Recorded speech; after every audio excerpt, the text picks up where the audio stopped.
आज के वीडियो की शुरुआत हम लोग इस एमसीक्यू से करते हैं। ज़रा इस एमसीक्यू को पढ़िए और इसका आंसर निकालने की कोशिश कीजिए। 2024 में भारत का विश्व प्रदूषण में रैंकिंग क्या है, ये सवाल आपसे पूछा गया है और ये सवाल आज के ही न्यूज़पेपर आए हुए न्यूज़ के बेसिस पर बनाए गए हैं। आप सभी का स्वागत है स्टडी फॉर यूपीएससी पीसीएस पर। पहले आज हम लोग एमसीक्यू से पहले न्यूज़ को कवर करेंगे और उसके बाद से न्यूज़ को डिटेल में पढ़ने के बाद एमसीक्यू आपको पीडीएफ में मिल जाता है, आप उसको कवर कर सकते हैं। जब आपके पास में पीडीएफ पहुंचता है तो पीडीएफ में हिंदी इंग्लिश दोनों माध्यमों में होता है। न्यूज़पेपर अगर आप डेली कवर कर रहे हैं तो ध्यान रखिएगा आपका पीटी और मेंस दोनों का हिस्सा, काफ़ी बड़ा हिस्सा तैयार हो जाता है। मेंस में जीएस2 पेपर में अगर 10 सवाल पूछे जाते हैं तो उसमें 8 सवाल जो होते हैं वो डायरेक्टली इनडायरेक्टली करंट अफेयर से ही रिलेट करके पूछा जाता है। अगर आप इसको तैयार कर रहे हैं अच्छे से तो आपका पीटी मेंस दोनों ही का पेपर अच्छे से तैयार हो रहा है। देखिए आज का हेडलाइन क्या है। ये हेडलाइन है कि कल मैंने आपको पढ़ाया था कि भारत के प्रधानमंत्री जी की यात्रा हुई है, मॉरिशस की यात्रा हुई है उनकी, और मॉरिशस और भारत के संबंध के बारे में कल मैंने आपको डिटेल में समझाया था। अभी कोई खास डेवलपमेंट नहीं हुआ है, अभी आज की यात्रा के दौरान, कल की यात्रा के दौरान कोई खास डेवलपमेंट नहीं हुआ है। अगर कोई डील वगैरह साइन होता, अगर आएगा न्यूज़पेपर में तो मैं वो भी करवा दूँगा आपको। दूसरा है कि इंडिया जो है, भारत की सरकार ने बोला है कि हम यूनाइटेड स्टेट की गवर्नमेंट के साथ लगातार बातचीत कर रहे हैं, नेगोशिएशंस कर रहे हैं, जिसके परिणाम स्वरूप हम पर हो सकता है कि जो रेसिप्रोकल टैरिफ, जैसे का तैसा टैरिफ, इसको क्या कहा जाता है, रेसिप्रोकल का मतलब ही होता है जो जिस भाषा में समझे उसी भाषा में समझाना। तो रेसिप्रोकल टैरिफ जो है इससे बचा जा सकता है, इसको लेकर नेगोशिएशन कर रही है भारत की सरकार, ऐसा सदन में इन्होंने बोला है। ये मैं पहले ही पढ़ा चुका हूँ आपको डिटेल में मैं समझा भी चुका हूँ पीटी मेंस दोनों के पॉइंट ऑफ व्यू से। अगला न्यूज़ क्या है, बड़ा ही अचंभा करने वाला न्यूज़ है। कल पाकिस्तान में क्या हुआ कि एक ट्रेन को हाईजैक कर लिया। बिल्कुल सही सुन रहे हैं आप। उस ट्रेन में अल जजीरा ने रिपोर्ट किया कि 500 से ज़्यादा यात्री सवार थे, जिनमें छुट्टियां मनाने जा रहे, रमज़ान की छुट्टी मनाने जा रहे आर्मी ऑफिसर्स थे, सुरक्षाकर्मी बड़े स्तर पर शामिल थे उन सवार यात्रियों में। उस पूरे ट्रेन को ही बीएलए ने, बलूचिस्तान लिबरलाइजेशन करके संगठन है एक, उसने इसको क्या किया तो हाईजैक कर लिया। क्वेटा से ये ट्रेन चली थी। इसका नाम क्या है, इसका नाम जाफर एक्सप्रेस क्वेटा से पेशावर के लिए जाती है। क्वेटा बलूचिस्तान में है और पेशावर नॉर्थ ईस्टर्न जो फ्रंट है, नॉर्थ वेस्टर्न फ्रंट जो है पाकिस्तान का अफ़गानिस्तान के साथ सीमा लगने वाला इलाका, वो उसकी राजधानी है पेशावर। तो वो पेशावर के लिए चली थी, जिसको जाफर एक्सप्रेस को बीच में ही बीएलए के आतंकवादियों ने इसको क्या किया तो हाईजैक कर लिया। उसके बाद सिक्योरिटी ऑपरेशन चले। माना जा रहा है कि 100 के करीब में लोगों की जान गई है और बहुत बड़े स्तर पर लोग जो हैं वो घायल भी हुए हैं। देखिए इसके बारे में जो भी अपडेट होगा मैं बता दूंगा। यहाँ से आपके मेंस एग्जामिनेशन या पीटी में कोई सवाल नहीं पूछा जाएगा। बलूचिस्तान के बारे में मैंने आपको पहले बताया है, एक दिन और मैं बता दूंगा आपको। ओके, आज का पहला टॉपिक अपना क्या है, ज़रा देखिए कौन सा है पहला टॉपिक। वो है ये कि new Delhi most polluted capital है और बारेनी हाट ये क्या है तो मेघालय में एक जगह है जो सबसे गंदा शहर में इसका नाम आया है। तो इसी को हम लोग आज डिटेल पढ़ने वाले हैं। IQ एयर ये एक क्या है, संस्था है स्विट्ज़रलैंड की, ये इसी ने ये रिपोर्ट जारी किया है। इसको ज़रा डिटेल में समझते हैं, उसके पश्चात आगे के टॉपिक को हम लोग कंटिन्यू करेंगे। 18 तारीख को बीपीएससी का फैसला है 70 बीपीएससी को लेकर। आपको पता ही होगा बहुत सारे शिक्षक पत्रकार एक दूसरे पर आरोप प्रत्यारोप कर रहे हैं। जो भी है 18 को फैसला होना है, देखते हैं क्या फैसला होता है। इन सब चीज़ों में मैं कभी पढ़ता नहीं, इसलिए अपना चैनल थोड़ा सा रीच भी कम है, क्योंकि हॉट टॉपिक पर वीडियोस नहीं आते अपने। क्या करूँगा मैं, वीडियो बनाकर उन पर पढ़ने वाले ही वीडियो सही होते हैं। देखिए आज का पहला न्यूज़ क्या है। कितना ख़राब ये हेडलाइन लग रहा है ना कि Delhi most polluted capital in world. बाकी चीज़ों में हम सुधार की बात करते हैं, बाकी चीज़ों में हम विश्व गुरु बनने की बात करते हैं, लेकिन यहाँ पर हमारा जो राजधानी है वो दुनिया का सबसे पॉल्यूटेड राजधानी इसको बोला जाता है। क्या हमें थोड़ी सी भी शर्म नहीं आती है कि इसलिए क्यों लिखा जा रहा है इस तरह से, हमें क्या सुधार करना चाहिए। और ये आज का थोड़ी न है, पिछले कई वर्षों से इस तरह के न्यूज़ आते जा रहे हैं और हम इस पर कुछ एक्शन नहीं ले रहे हैं, बस केवल भाषणबाजी करते हैं। एक सरकार दूसरे को क्या करती है तो ब्लेम करती रहती है। देखिए क्या है ये न्यूज़। दिल्ली विश्व की सबसे प्रदूषित राजधानी है। स्विस कंपनी IQ एयर की 2024 वर्ल्ड एयर क्वालिटी रिपोर्ट के अनुसार दिल्ली विश्व की सबसे प्रदूषित राजधानी शहर बनी हुई है। किसने बोला है? IQ एयर 2024 का ये रिपोर्ट है। 2025 तो अभी चल ही रहा है। भारत में 13 सबसे प्रदूषित शहर हैं। विश्व के 20 सबसे प्रदूषित शहरों में से 13 भारत में है, जिसमें बारनी हाट, ये क्या है तो बयारनी हाट, ये मेघालय में एक जगह है जिसको सबसे ज़्यादा पॉल्यूटेड माना गया है। सबसे ज़्यादा इसको पॉल्यूटेड माना गया है। भारत का प्रदूषण रैंकिंग 2024 से विश्व का 5वां सबसे प्रदूषित देश भारत रहा है। अगर ओवरऑल कंट्री के तर्ज पर देखेंगे तो 5वां स्थान है हमारा, पॉल्यूशन में 5वां स्थान है। और कैपिटल सबसे गंदा है, दुनिया का सबसे प्रदूषित कैपिटल अपना दिल्ली है। और सबसे प्रदूषित शहरों में भारत में कौन सा है तो मेघालय का ये शहर है जिसको सबसे ज़्यादा प्रदूषित माना जा रहा है। PM 2.5 में कमी देखी गई है। पहले ये कितना था तो पहले था 54.4 माइक्रोग्राम प्रति घन मीटर था, जो 4% से कम होकर 50.6 माइक्रोग्राम घन मीटर पर आ गया है। दिल्ली में वायु प्रदूषण बढ़ गया है। दिल्ली में ये बढ़ गया है, देख सकते 102 से कितना चला गया, 108 पर चला गया है। साल भर प्रदूषण, दिल्ली को साल भर उच्च वायु प्रदूषण का सामना करना पड़ता है, तो सर्दियों में स्थिति और भी ज़्यादा खराब हो जाती है। प्रदूषण के स्रोत वाहन उत्सर्जन, धान की पराली जलाना, आतिशबाजी और स्थानीय प्रदूषण स्रोत वायु गुणवत्ता को खतरनाक बनाते हैं। इसमें धान की पराली जलाना और वाहन का उत्सर्जन सबसे प्रमुख कारण है। वाहन का उत्सर्जन और धान की पराली जलाना सबसे मुख्य कारण है किसका तो पॉल्यूशन का। अन्य देशों के प्रदूषित शहर, शीर्ष 20 प्रदूषित शहरों में पाकिस्तान के 4 शहर, चीन का 1 शहर भी शामिल है। चीन का 1 शहर शामिल है, पाकिस्तान के भी 4 शहर शामिल हैं। हमें ये देखना चाहिए कि हमारे 13 शहर शामिल हैं, जो कि नहीं होना चाहिए। क्यों? हमारा कैपिटल दुनिया का सबसे प्रदूषित कैपिटल कहलाता है, ये अच्छी बात थोड़ी ना है।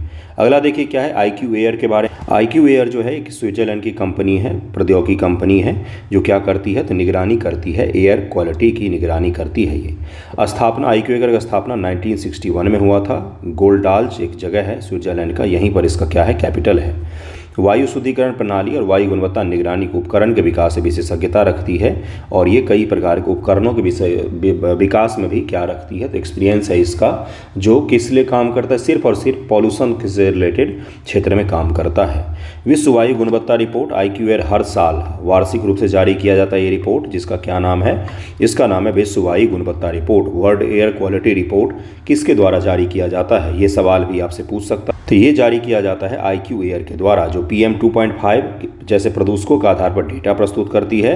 स्वास्थ्य पर सबसे अधिक प्रभाव डालने प्रदूषक माना जाता है PM 2.5 को। उदाहरण के लिए 2023-2024 की रिपोर्ट में भारत को तीसरे सबसे प्रदूषित देश के रूप में स्थान दिया गया था, जबकि दिल्ली को लगातार चौथे साल विश्व की सबसे प्रदूषित राजधानी घोषित किया गया है। कंटिन्यूअस 4 साल से हम इस रैंकिंग में अपना दिल्ली टॉप पर बना हुआ है। सोचिए जरा, बाकी अच्छे रैंकिंग में हम नीचे रहते हैं तो हम उसको इग्नोर कर देते हैं। इसमें ख़राब रैंकिंग में हम टॉप पर हैं तो फिर भी हम इसको इग्नोर कर देंगे, लेकिन काम नहीं करेंगे इस चीज़ को कम करने के लिए। डेटा संग्रहण व पद्धति, IQ एयर की रिपोर्ट विभिन्न स्रोतों से डेटा एकत्र करती है और उन्हीं डेटा के आधार पर क्या करती है तो रिपोर्ट जारी करती है। 2024 की रिपोर्ट में 8,954 शहरों से डेटा एकत्र किया गया। 138 देशों क्षेत्रों को कवर करता है। इसके लिए 40,000 से अधिक वायु गुणवत्ता मॉनिटरिंग स्टेशन का उपयोग किया गया है। और WHO के वार्षिक P2.5 जो है PM 2.5 दिशा निर्देश, इसके आधार पर विश्लेषण करके इस रिपोर्ट को तैयार किया जाता है। इतना विस्तृत रिपोर्ट होता है, इसीलिए इस रिपोर्ट की चर्चा पूरे देश भर में, पूरे दुनिया भर में होती है, क्योंकि ये बहुत ही विश्वसनीय रिपोर्ट है, बहुत ही प्रामाणिक माना जाता है इसको। अभी आपकी बत्ती जलनी चाहिए थी कि अगर मैंने इसको प्रामाणिक बोला है तो इसका रेफरेंस के तौर पर आप अगर वायु प्रदूषण से रिलेटेड अगर आपका सवाल पूछे जाते हैं, निबंध पूछा जाता है, तो वहाँ पर आप IQ एयर का रेफरेंस देकर कुछ न कुछ लिख सकते हैं। महत्व और उद्देश्य क्या है? इसका उद्देश्य वही है कि भाई लोगों के स्वास्थ्य पर प्रतिकूल प्रभाव जो पड़ रहा है, तो इस प्रकार का रैंकिंग के माध्यम से जागरूकता पैदा करना और सरकारों के लिए सवाल उठाना कि बेसिक चीज़ों पर आप पहले ध्यान दीजिए, तब जाके बाकी चीज़ों पर काम करना। आप 2,500 रुपये मंथली अगर आपके अकाउंट में आ ही रहा है, मैं दिल्ली की बात कर रहा हूँ, महिलाओं के लिए 2500 मंथली दिया है ना उन्होंने, ठीक है, अच्छी चीज़ है। सांस भी ले सकते हैं क्या 2500 में? अच्छा, वो नहीं ले सकते हैं। 2500 पर मंथ दे दिया आपने, लेकिन एयर क्वालिटी पर आपने सुधार नहीं किया। ये 2500 के जो 25,000 वो खर्चा करेंगे अपने स्वास्थ्य के लिए, फेफड़े की बीमारी हो जाएगी, सांस की बीमारी हो जाएगी, अस्थमा हो जाएगा। ये हकीकत है। दुनिया में सबसे ज़्यादा एयर पोल्यूशन से मौत भारत में होता है, ये भी एक सच है। सच को हम लोग इग्नोर कर देते हैं और दूसरे चीज़ों पर ज़्यादा ध्यान जाता है हमारा। तो ये सच्चाई है जिस पर हम ध्यान नहीं देते। चुनावी मुद्दे कुछ और होते हैं हमारे। यह डेटा नीति निर्माण पर्यावरणीय कार्रवाई के लिए महत्वपूर्ण संसाधन के रूप में कार्य करता है। भारत के संदर्भ में भारत में IQAir रिपोर्ट ने दिल्ली, बेगूसराय, गुवाहाटी जैसे शहरों को अत्यधिक प्रदूषित के रूप में पहचान किया है। 2024 में दिल्ली की वार्षिक औसत PM 2.5 की सांद्रता 108.3 माइक्रोग्राम प्रति घन मीटर है, जो बढ़ गया है, पिछले वर्ष की तुलना में बढ़ गया है। भारत की 96% आबादी PM 2.5 के स्तर से प्रभावित है, जो WHO दिशा निर्देश के 7 गुना अधिक है। WHO का दिशा निर्देश है कि आपका PM 50 रहना चाहिए। कितना रहना चाहिए? 50। फरवरी, मार्च, अप्रैल, मई, जून, जुलाई, ये जो महीने होते हैं ना दिल्ली में, अभी से लेकर के बरसात तक के महीने, बरसात में भी आप सितंबर से ले सकते हैं। इस महीने के दौरान स्वच्छ वायु रहता है दिल्ली में, अच्छी वायु रहती है। पता है उसका PM कितना रहता है? 150। यानी कि अपने राजधानी का अच्छी हवा जो है वो भी WHO के मानक के 3 गुना ज़्यादा खराब रहता है। PM 50 आपको कहाँ पर देखने को मिलेगा? कोस्टल जो शहर है वहाँ पर आपको देखने को मिल सकता है, हिली एरिया मिल सकता है आपको, और कुछ दक्षिण के कुछ छोटे मोटे हिल स्टेशन वगैरह वहाँ पर आपको देखने को मिल सकता है। लंदन शहर का जो AQI होता है वो 40 के बीच में रहता है, 20 से 40 के बीच में। शहर में वो मेंटेन करते हैं उतनी स्वच्छ हवा जो अपने यहाँ पर हिल पर मिलता है। ये कैसे होता है? तो पर्यावरण का भी इसमें योगदान है, भूगोल का भी इसमें योगदान है, और सरकारों का भी योगदान होता है जो किस प्रकार से साफ रहना चाहती है अपने शहरों को। ओके, आलोचना सीमाएं। कुछ विशेषज्ञों का मानना है, अब IQAir की हम आलोचना भी तो करेंगे, ऐसा थोड़ी नहीं कि पवित्र है सब कुछ। IQAir का डेटा मुख्य रूप से शहरी क्षेत्रों पर केंद्रित है, जिससे ग्रामीण क्षेत्रों का सही आकलन नहीं हो पाता है। पहली आलोचना, डेटा संग्रह में कुछ देश जैसे अफगानिस्तान, ईरान से जानकारी की कमी भी एक चुनौती है। ये रिपोर्ट की व्यापकता को प्रभावित कर सकती है।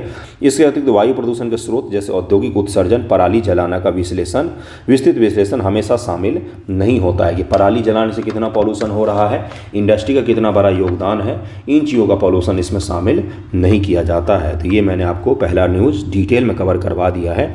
UPSC में भी अगर सवाल इससे आएगा तो इससे बाहर नहीं आएगा।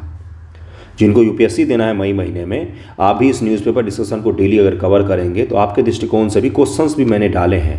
20 क्वेश्चंस मैं रोज़ डालता हूं, जिसमें 30 क्वेश्चन ऐसे होते हैं जो वन लाइनर होते हैं, और बाकी के सवाल जो होते हैं वो विश्लेषण आधारित होते हैं। आपको MCQ में मिल जाएगा। नेक्स्ट टॉपिक देखिए क्या, आशा वर्कर के बारे में है, जिसमें जो यूनियन मिनिस्टर हैं इन्होंने बोला है कि जो आशा वर्कर हैं उनको बढ़ा हुआ पेमेंट उनका मिलेगा। जरा इस न्यूज़ को देखते हैं क्या क्या इसमें कहा गया है। केंद्रीय स्वास्थ्य मंत्री JP नड्डा राज्यसभा में घोषणा की कि मान्यता प्राप्त सामाजिक स्वास्थ्य कार्यकर्ता आशा को बढ़ी हुई पारिश्रमिक मिलेगा।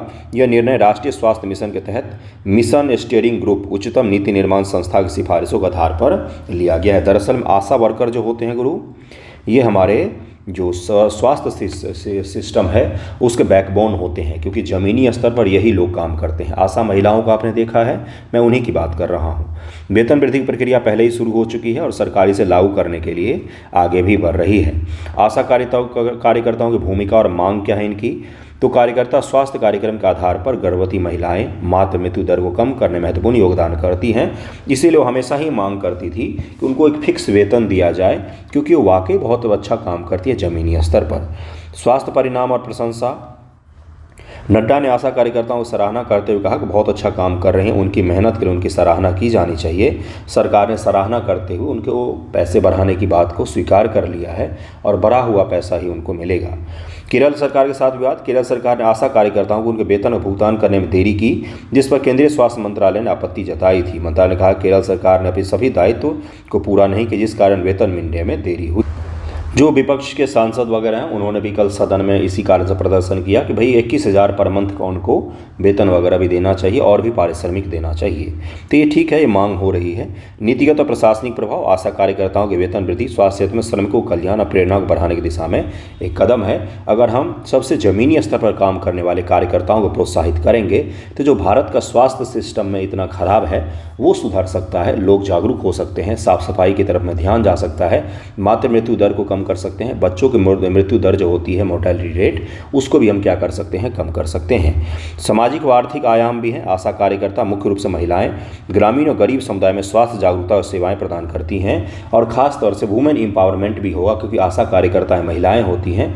और उन महिलाओं को क्या मिलेगा, तो पारिश्रमिक मिलेगा।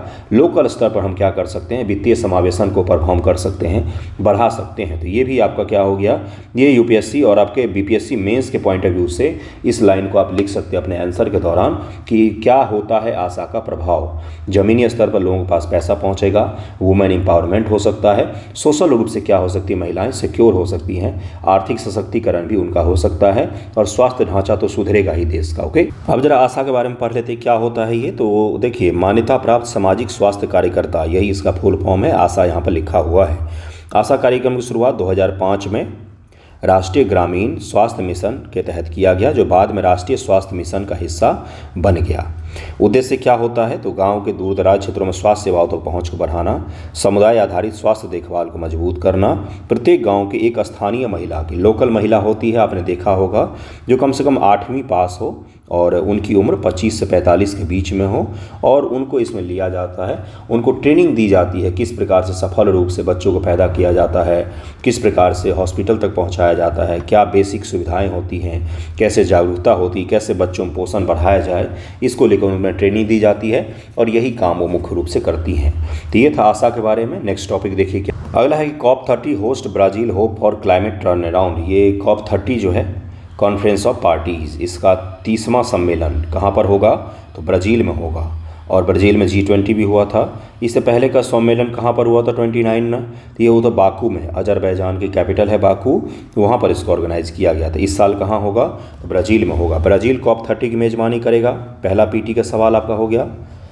यह सम्मेलन अमेजन वर्षावनों में 10 से 21 नवंबर 2025 तक आयोजित होगा। मेजबान शहर COP30 का आयोजन बेलेम, उत्तरी ब्राज़ील में होगा, इसीलिए इसको कहा गया अमेजन का एरिया है, ये अमेजन रेन फॉरेस्ट का एरिया है, वहीं पर होगा। जलवायु परिवर्तन में टर्न अराउंड की उम्मीद।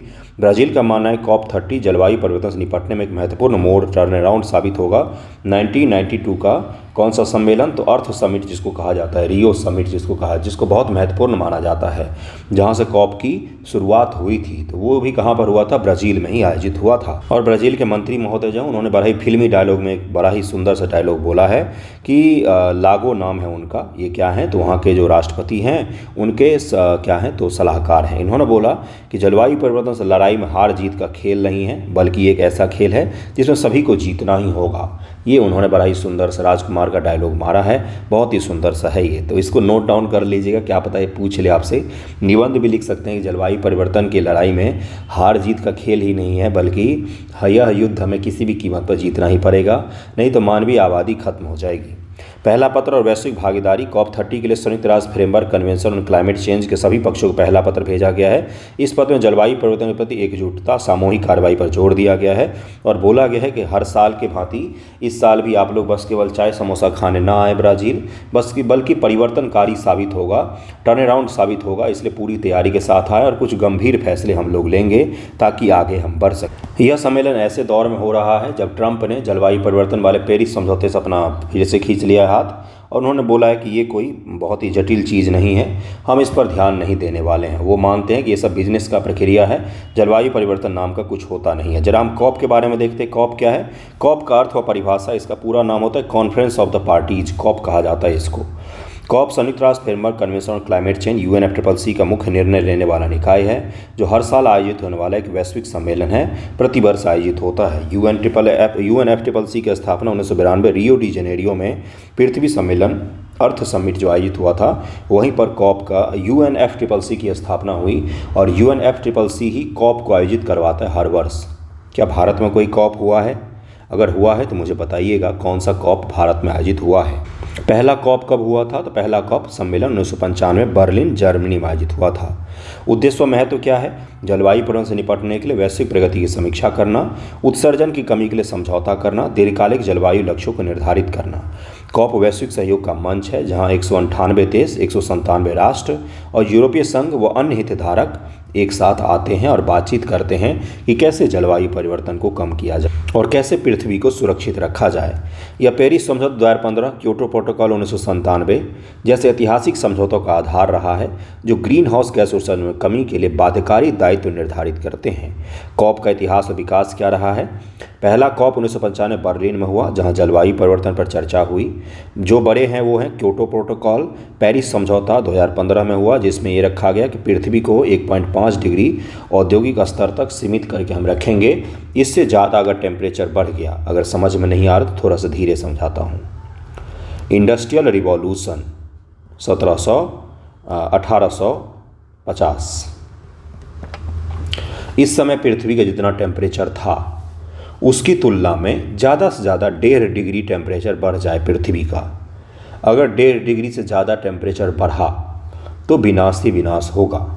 2 डिग्री अगर बढ़ जाता है तो पृथ्वी के जितने बर्फ़ हैं वो सारे पिघल जाएंगे, समुद्र का जलस्तर बढ़ जाएगा। और मुंबई को आपको अगर देखना होगा तो आपको समुद्र में स्कूबा डाइव करके जाना पड़ेगा, अंदर जाके देखना पड़ेगा, है ना।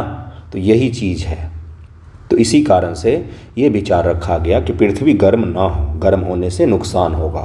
लेकिन क्या हम नेचर को कंट्रोल कर सकते? क्या इससे पहले पृथ्वी गर्म नहीं हुई है?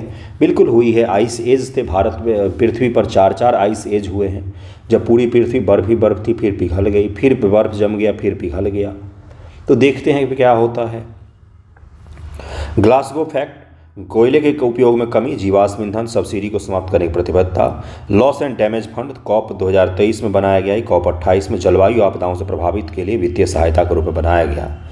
घूर्णी प्रणाली कॉप की मेजबानी 5 संयुक्त राष्ट्र अफ्रीका, एशिया, लैटिन अमेरिका, मध्य पूर्वी यूरोप, पश्चिमी यूरोप में घूमती है। वैश्विक सहयोग को दर्शाती है और ये इन्हीं में घूमती रहती है और हर कॉन्टिनेंट से देशों को चयन करके वहाँ पर आयोजित किया जाता है इसको। कॉप का ढांचा और विकास क्या है, ये चीज़ें आपसे नहीं पूछी जाती है। ये आपके मेंस और पीटी कहीं पर भी ये इंपॉर्टेंट नहीं होता है, बर्डन हो जाएगा आपके लिए। देखिए क्या है हाल के विकास। कॉप 30 जो है, कॉप 29 बाकू अजरबैजान में, कॉप 30 बेलेम ब्राज़ील में आयोजित होगा इस साल। भारत की भूमिका ऐतिहासिक 1972 के स्टॉकहोम सम्मेलन में इंदिरा गांधी ने पर्यावरण संरक्षण, गरीबी उन्मूलन के बीच संतुलन पर जोर दिया था और 1972 के 20 वर्षों के बाद 1992 में अर्थ समिट का आयोजन किया गया था। वर्तमान योगदान 2008 में राष्ट्रीय जलवायु परिवर्तनकारी योजना NAPCC पेरिस समझौतों में NDC के तहत 2030 तक उत्सर्जन तीव्रता में 33 से 35% की कमी का वादा भी किया गया है। कॉप 29 में 1 ट्रिलियन जलवायु वित्त की मांग और विकासशील देशों के लिए समर्थन भी भारत ने किया है। भारत G20 देशों में 77% वैश्विक उत्सर्जन का हिस्सा है, लेकिन प्रति व्यक्ति उत्सर्जन भारत का कम है।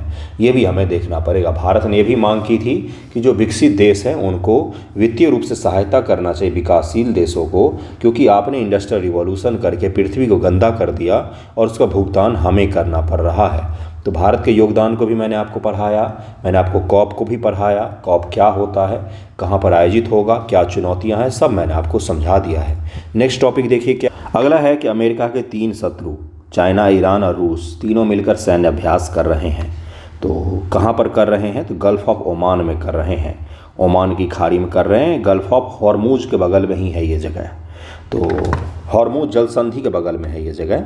अभ्यास का आयोजन स्थान दिनांक चीन, ईरान और रूस ने 11 मार्च 2025 को मध्य पूर्व में संयुक्त नौसैनिक अभ्यास आयोजित किया। अभ्यास ओमान की खाड़ी में हॉर्मुज जल संधि के निकट में हुआ, जो फारस की खाड़ी का सकरा मुहाना है। इस अभ्यास का नाम क्या था? Maritime security belt 2025। इसको याद करके रख लेना है, ये पीटी के पॉइंट ऑफ व्यू से वेरी वेरी वेरी इंपॉर्टेंट, इसको जरूर याद रखिएगा।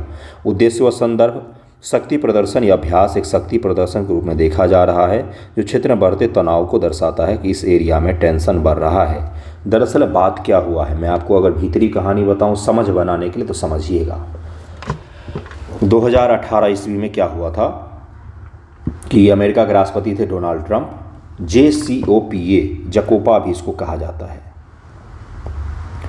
ये क्या था? ये ईरान के साथ में परमाणु संधि पर हस्ताक्षर किया था अमेरिका ने कि आप परमाणु हथियार नहीं बनाओगे और आप पर कुछ हम सैंक्शन नहीं लगा रहे हैं इसके बदले।